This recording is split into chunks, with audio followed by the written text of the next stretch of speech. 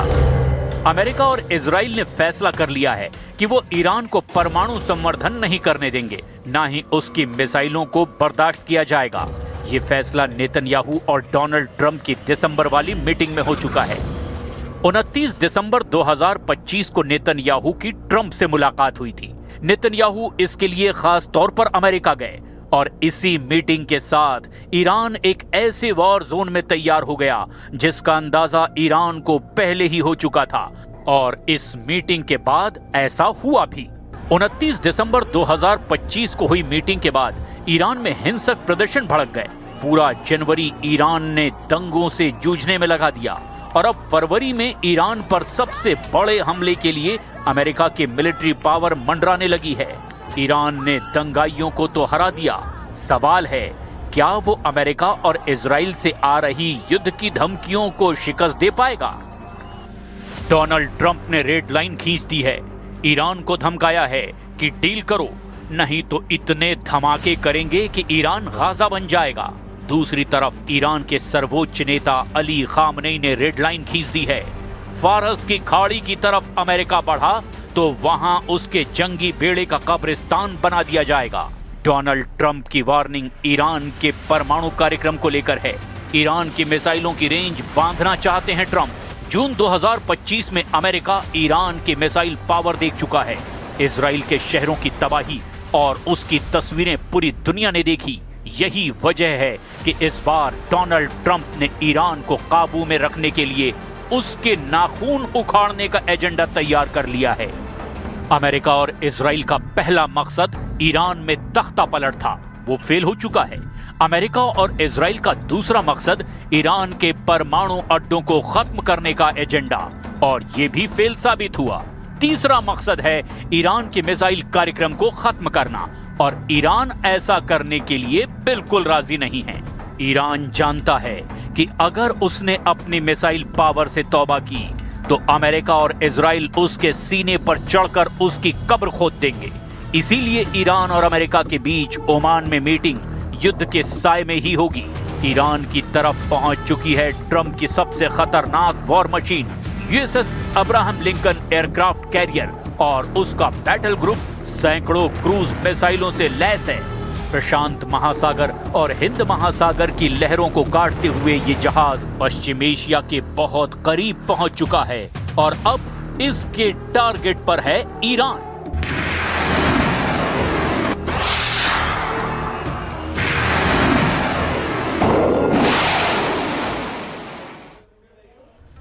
Iran और America के बीच परमाणु डील अब इजराइल को बहुत ज्यादा भड़का सकती है, क्योंकि इजराइल ने ईरान समर्थित मिलिशिया पर भयानक हमले शुरू कर दिए। गाजा और लेबनान में इजराइल ने मिसाइलों की बौछार कर दी है। प्रधानमंत्री नेतन्याहू ने सिक्योरिटी कैबिनेट की इमरजेंसी मीटिंग बुला ली है और बड़े एक्शन का अब सीधे सिग्नल भी दे दिया है।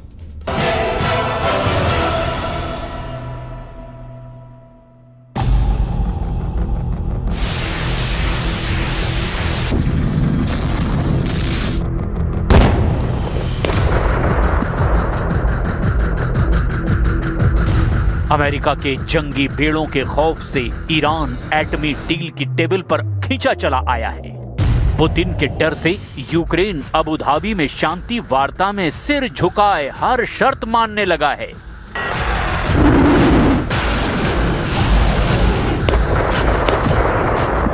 ट्रंप इस वक्त डायरेक्ट पुतिन से संपर्क कर रहे हैं।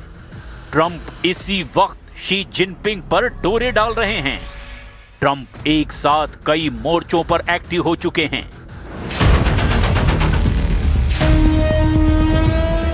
इजराइल ने सभी दुश्मन लड़ाका ग्रुप को फिर से फोड़ना शुरू कर दिया है। बम, बारूद और हथियारों का टकराव पहले से ज्यादा विध्वंसक हो चुका है। प्रेसिडेंट ज़ेलेंस्की अब ट्रंप से ज्यादा उम्मीद नहीं लगा रहे हैं। उन्होंने ऐलान किया है कि रूस के नए हमलों पर वो ट्रंप के रिएक्शन का इंतजार कर रहे हैं, क्योंकि ट्रंप ने वायदा किया था कि रूस अब हमले बंद कर देगा, लेकिन हुआ कुछ भी नहीं। На час дипломатії і такої холодної зимової погоди припинити удари по енергетиці. Було прохання особисто від президента Сполучених Штатів. Ми бачимо, що Росія на це прохання відповіла रिकॉर्डम balistiki. ट्रंप के वादे पर यकीन कर यूक्रेन मारा जा रहा है। रूस ने जंगी ड्रोन से बम बरसाकर यूक्रेन की राजधानी कीव में कोहराम मचा रखा है। हड्डी गलाने वाली ठंड में यूक्रेन पर बरस रहे बारूद ने हाहाकार मचा दिया है। द कीव पोस्ट की रिपोर्ट के मुताबिक रूस की बमबारी से कीव में इतनी तबाही हुई कि आधा शहर खंडहर बन गया है। इस बीच पहली बार प्रेसिडेंट ज़ेलेंस्की ने युद्ध में हार का डर बयां किया है। ज़ेलेंस्की ने कहा कि अगर यूक्रेन युद्ध हारता है तो रूस उसे गुलाम बना लेगा, लेकिन जब तक वो जिंदा है वो ऐसा होने नहीं देंगे। В Украине En Ukraine, загинуло officiellement sur le champ de bataille, на поле le боя nombre de militaires tués, qu'ils військових soient des militaires de carrière, रूस के हमलों में कीव के कंबाइंड हीट और बिजली बनाने वाली पावर प्लांट और हाई वोल्टेज सब स्टेशन जलकर पूरी तरह राख हो चुके हैं। रूस ने यूक्रेन के एनर्जी सिस्टम को इस तरह से तबाह कर दिया है कि कीव में अब बस कुछ घंटों की बिजली ही सप्लाई हो पा रही है। पुतिन के प्रचंड प्रहार से टहल रहे यूक्रेन ने आरोप लगा दिया कि उसके साथ धोखा हुआ है। ज़ेलेंस्की ने दावा किया कि ट्रंप पूरी तरह पुतिन के शिकंजे में फंस चुके हैं। रूस ने झूठे वायदे से ट्रंप को फुसला लिया है। Це говорить і про все інше, що Росія обіцяє, чи ще може пообіцяти. Якщо їхнє слово не тримається вже зараз, то чого очікувати далі? Вони брехали і перед цією війною, і повномасштабну війну Росія почала, намагаючись обманути всіх. उधर अमेरिका के विदेश मंत्री मार्क रूबियो ने बताया कि अबू धाबी में चल रही बातचीत बेहद संवेदनशील मुद्दों पर अटकी हुई है। मार्क रूबियो के मुताबिक अबू धाबी से बुरी खबर यह है कि जो मुद्दे हैं उन पर दोनों देश समझौते के लिए तैयार नहीं हैं। The bad news is that the items that remain are the most difficult ones. And meanwhile, the war continues. So all I can say in that regard is that we are investing at a very high level, a substantial amount of time and energy to this endeavor. We are going to continue to do everything we can to see America ने Putin को जितने offer दिए हैं वो उन्हें मंजूर हैं, मगर जेलेंस्की यूरोप के देशों की सलाह पर अपनी जमीन पुतिन को देने को तैयार नहीं। हालांकि इसी जिद ने यूक्रेन को तबाह कर डाला है। अब जेलेंस्की का दुख यूरोपीय देशों से देखा नहीं जा रहा है। नेटो भी ट्रंप को पुतिन पर भरोसा न करने का सुझाव दे रहे हैं। मार्क रूटे ने कहा कि ट्रंप की शांति वार्ता की कोशिशें पुतिन कभी कामयाब नहीं होने देंगे। जिस तरह उन्होंने शांति वार्ता के बीच बारूदी तांडव दिखाया है, उससे नेटो नए सिरे से रूस से निपटने का प्लान बना रहा है। President Trump and his team are determined to stop the bloodshed with the support of America's allies. And it is clear that Ukraine is committed. Direct talks are now underway, and this is important progress. But Russia attacks, like those last night, do not signal seriousness about peace. रूस का अगला target Europe है। NATO के सैन्य अड्डे हैं। Putin के मंसूबों से खौफ खा रहे यूरोपीय देशों ने अब अपनी तैयारी शुरू कर दी है। फ्रांस के राष्ट्रपति इमैनुअल मैक्रो ने यूरोपीय कमीशन की chief Ursula von der Leyen के साथ में भी पेरिस में बातचीत शुरू कर दी है। जब बातचीत चल रही है, तब अचानक परमाणु युद्ध की टेंशन क्यों हाई हो गई है? क्या ट्रंप, पुतिन और जिनपिंग कोई गुप्त वॉर प्लान पर काम कर रहे हैं? महाशक्तियों का सीक्रेट जानते हैं, लेकिन पहले चलिए गाजा, जहां पर इजराइल विस्फोटक स्टाइल में युद्ध शुरू कर चुका है।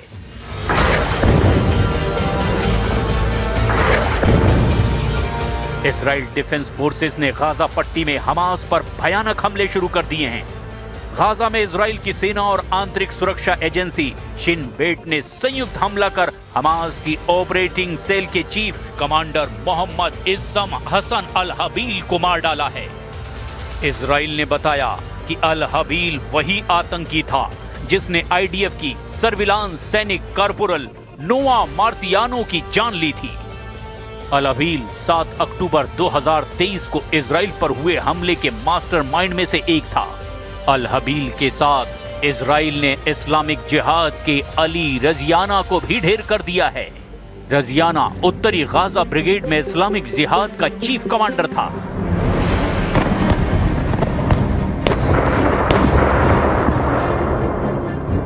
इजराइल अब तक लेबनान में हिजबुल्लाह को बेरहमी से कुचल रहा था। उसके साथ अब हमास पर फिर से हमला शुरू हो गया है, क्योंकि इजराइल तुर्की के दावों से भड़का हुआ है। एर्दोआन ने ऐलान किया कि वो ईरान अमेरिका के बीच सब कुछ ठीक कर देंगे, जबकि ईरान ने तुर्की को अमेरिका के साथ होने वाली परमाणु डील से पहले ही बेइज्जत करके बाहर कर दिया है। बावजूद इसके तुर्की खुद को खलीफा साबित करने पर तुला हुआ है, जबकि इजराइल इस फिराक में है कि अमेरिका और ईरान की एटमी डील ना हो पाए। अगर डील हो गई तो इजराइल उसे तोड़ने के 100 तरीके तलाश चुका है। नेतन्याहू का सबसे बड़ा फोकस ईरान पर है। वो हाथ आए सबसे अच्छे मौके को जाने नहीं देना चाह रहे। इजराइल की उम्मीद अरब सागर में मौजूद ट्रंप के जंगी बेड़ों पर लगी हुई है। जैसे ही अमेरिका ईरान पर एक्शन लेगा, इजराइल तुर्की को तोड़ना शुरू कर सकता है। नेतन्याहू का मिशन अंकारा ट्रंप के फैसले पर टिका है। हालांकि परमाणु हथियारों को लेकर अब सारी बंदिशें टूट चुकी है। अमेरिका और रूस के न्यूक्लियर हथियारों पर कंट्रोल करने वाला समझौता 5 फरवरी को खत्म हो गया है। इसके साथ ही न्यूक्लियर वॉरहेड्स की तैनाती पर लगी रोक भी हट गई है। इससे दोनों एटमी महाशक्तियां यानी रूस और अमेरिका के बीच न्यूक्लियर हथियारों की होड़ शुरू होने का खतरा बढ़ गया है। दोनों देशों के परमाणु हथियारों की रेस कई दूसरे मुल्कों की भी इस होड़ में शामिल होने की वजह बन गई है। स्ट्रेटेजिक आर्म्स रिडक्शन ट्रीटी यानी न्यू स्टार्ट को 2010 में रिन्यू किया गया था, लेकिन ना तो अब रूस और ना ही अमेरिका इसे आगे बढ़ाने को तैयार हैं। रूस ने आरोप लगाया कि अमेरिका एटमी संधि को आगे बढ़ाने के मूड में नहीं है। रूस ने 1 साल पहले ही इसका प्रस्ताव ट्रंप को भेजा था, लेकिन उन्होंने भाव तक नहीं दिया। Вот центральные количественные лимиты в качестве добровольных самоограничений. Однако официальный ответ от американцев так и не поступил.